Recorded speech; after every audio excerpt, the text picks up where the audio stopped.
welcome back to News Just News, your weekly roundup with me, Adam, and we've got Lucia again. Hello, Lucia. Hello. And our new addition, second time, Anna. Hello, everyone. So we're going to go through the second week of December's news. So to start off with, we've got a little bit of a mysterious one, Lucia, don't we? So new Spielberg film, what has been disclosed so far? Yes, so the new Spielberg movie has a trailer now. It's called Disclosure Day. We didn't know about the title of it. We didn't know about the plot of it for the longest time. And now that we got a trailer, I can't really say that we know much more. To be honest, the content of it, the plot is still very much on the wraps. We just know that it's the new UFO movie by Steven Spielberg. That's about it. In the trailer, we can see the main actors, so the main characters of the film, and they're going to be Josh O'Connor and Emily Blunt. So we got mainly a British cast. And we just know that there's something that's happened with extraterrestrial contact. So we got Josh O'Connor saying that the world deserves to know the truth. And we've got Emily Blunt basically trying to say the weather, on a news broadcast, and she just starts stuttering, and it's like really creepy and disturbing. It feels like she's speaking an alien language, maybe. So we don't really know what's happening, but we know that the cast is pretty good. So we got Emily Blunt, as I said, Josh O'Connor, and then we got Colin Firth, Coleman Domingo, and Bono's daughter, Eve Hewson. And yeah, we just know that it's going to be a Spielberg that's gone back to the origins. So Josh O'Connor said that it's a classic Spielberg movie. So think of, War of the Worlds or E.T., things that he knows what to do best. And yeah, we're very excited. It's going to come out in the summer of 2026. But as of now, yeah, the mystery is still ongoing. We don't know much about it apart from what we've seen, but it's not very clear. Yeah, I mean, from the sounds of it, it definitely sounds like a classic Spielberg, but I'm sure as we learn more, I'm sure we'll definitely see a lot more articles from you, Lucia, on the website. So look forward to them. And speaking of classic films, a little bit more of an Oz one. So Wicked. So how has the second part of Wicked been received, Anna? Yeah, so there's very mixed reviews, I guess one could say. And I'm going to try my best to not let my own bias get into this. My background here, I've got a bunch of playbills because I am indeed a musical theatre fan. But I have my own opinions about it. But let's start with what critics and fans are saying. The critics, it's got 68% on Rotten Tomatoes. And there's been a lot of negative criticism from, I guess you could say, music critics and things like that. We've got someone saying, it's wicked for good, but not wicked for great. An Empire critic said that. I thought that was kind of savage, actually. But anyway, yeah, a lot of people are saying it's a lot more glam and a lot less magical in that aspect. However, it has been nominated for 5 Golden Globes. I think we've got some Oscar nominations recently that have come out now. That wasn't in my article because it was recent. But what's interesting is the music side of it. There's 2 new original songs, No Place Like Home and The Girl in the Bubble. I think that's what it's called, yeah. I think fans have found them to be very lukewarm. That's a good word for it. But again, it has received those nominations. So it's very mixed reviews. I guess from my side, I would say, especially when it comes to the music aspect, I tend to focus more, that's my niche.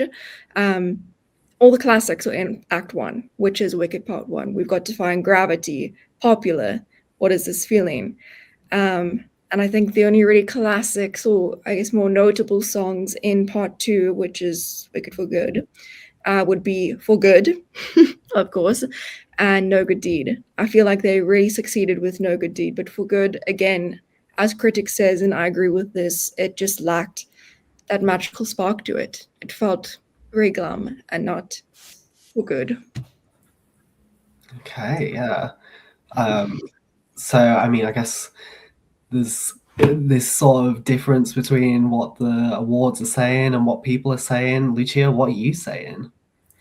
I haven't seen neither of the two. I think we discussed this the other time, just because I am a fan of some musicals, but like not all of them. And I feel like unfortunately this one wouldn't really be up my alley, I feel.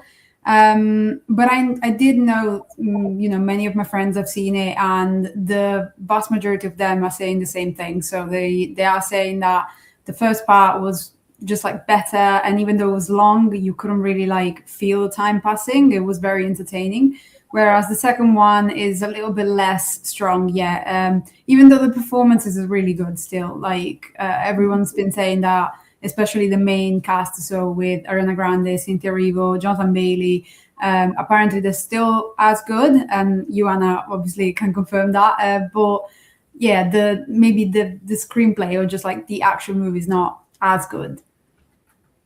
Okay, yeah. And so Anna, I'm presuming you've seen both of them. Can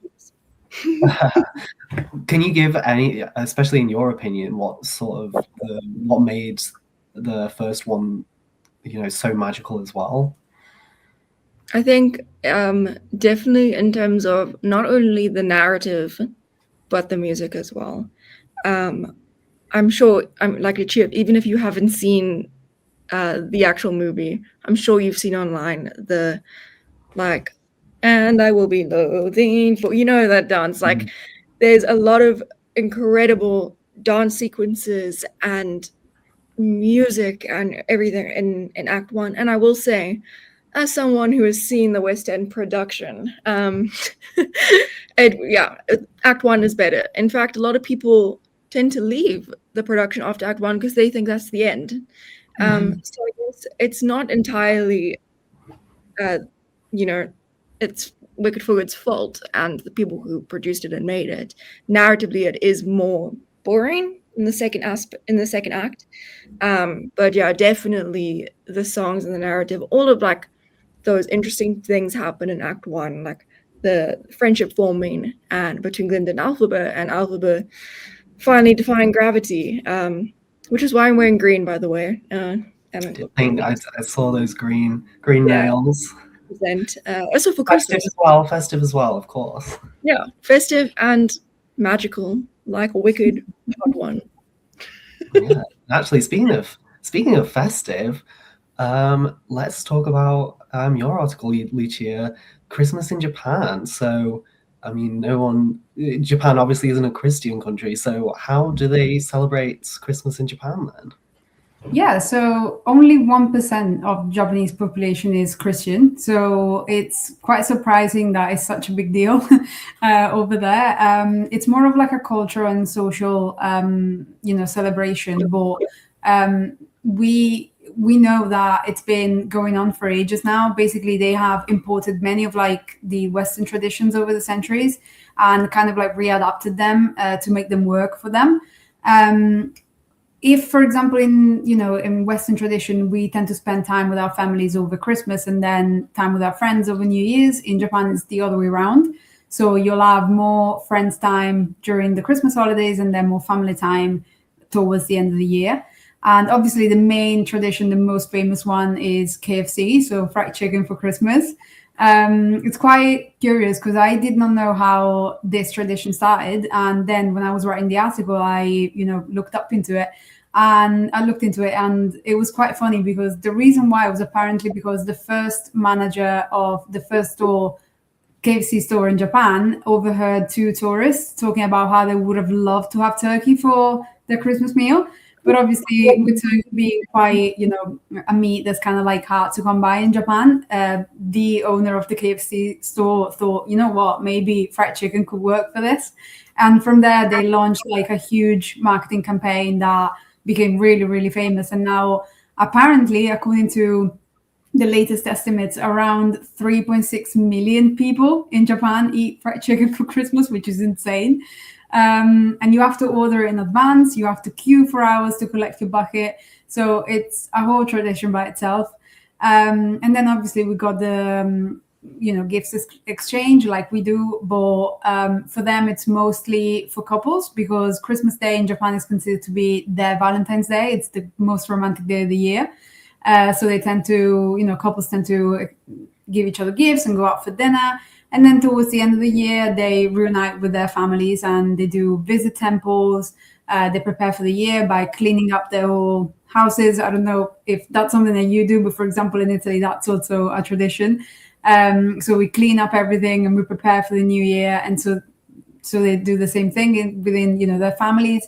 And then on the first days of January, they go to their local temples and they prepare for the new year by, offering their prayers and their wishes for the new year. And I feel like it's very, it's a very thoughtful and very nice tradition that maybe we should take up a little bit more ourselves. Yeah, it's always interesting to hear how different countries take aboard these and create new traditions, because obviously a tradition is just what a lot of people do. So yeah, that's so interesting. Anna, how has, I guess, Christmas been brought over there in South Africa? I would say it's fairly around the same as everyone else does it. I mean, we usually have a Christmas braai. I don't know if you know it's barbecue, but in South Africa we call it a braai, and it's still very similar to how I guess the US, UK would do it. But what I find so striking and beautiful about how Japan does it is that it's so focused on love and connection and all of that. I find that Christmas, especially recently in the recent few years, it's become so capitalized about money and presents, and especially online as well. So I find it so refreshing to see that take in Japan. Yeah. Do you think it's the same in Italy, Lucia, or is there still quite a lot of that traditional connectedness? I feel like it's quite, quite requested that you have to spend time with your with your family around Christmas. So you have to be there if you can, obviously. But you wouldn't be, spending time with your family on New Year's, but you would around Christmas and the other way around. I feel like as for gifts, I agree with Anna. So it would be the same for us. Like we, try to be, with our families and thoughtful and to give each other love over Christmas. But at the same time, there's also a lot about, the consumerism and the fact that you have to buy a gift. Otherwise, if someone gives you a gift, but you don't give it to them, it's bad and you're seen like in a bad light. So it's a bit of both. I feel like we do still have the tradition, and obviously we want to exchange the love with the people that we love in our lives. But at the same time, there's also that economic and consumer, related aspect of it. Yeah, definitely. So I mean, we've got Christmas, we've also got the new year coming up, 2026, and there's been some words that have highlighted this current year that have just gone. So I think it was Merriam-Webster who said the word of the year 2025 was slop. And I think it was the Oxford Dictionary that said the word of the year was rage bait. So these are two very social media, flying about on there. Anna, I'm sure you'll have heard of these words. Yeah. So slop, I guess it kind of refers to a lot of things, guys. But I think the way I see it, it's a lot of disinformation and also AI generated videos, just like those random things. Like you see the cat gets abandoned on the side of the road and her husband, and she's trying to find, that type of thing. It's slop. It's like, where does that originate from? Like pig food or something like that. And I think that really does connote the kind of content we are seeing, which again lends to the whole rage bait thing as well. I find it so interesting how these two connection concepts, as you said, Adam, are so social media based and centered this year, because it's true. It's been a massive thing this year with AI and media. It's definitely, they're both just things that are just negative for us, for our minds. Definitely both those words, AI slop, and also just seeing that rage bait, getting constantly angry. I mean, Lucia, do you find yourself, are you always on social media, or I think you said you're trying to cut back as well at one point? I do try, but at the end of the day, I still spend a lot of time on social media. And it's also quite interesting how, usually what causes the rage bait or what creates the rage bait is the slop, because a lot of times we have like AI generated videos of random things, but also of like real people doing things or, saying things.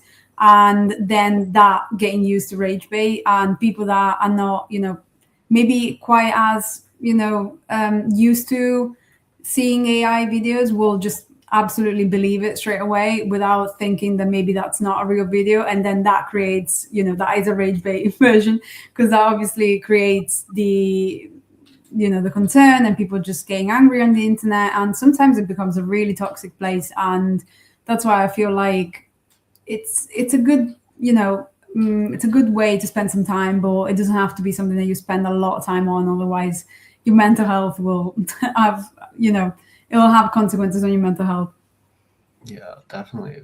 Well, I think most definitely not slot website to go onto is newsjustnews.com, where you can find some amazing articles from some amazing writers.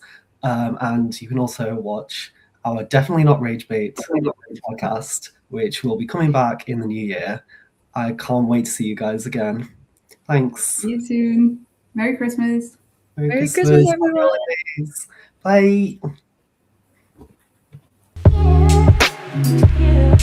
Bye.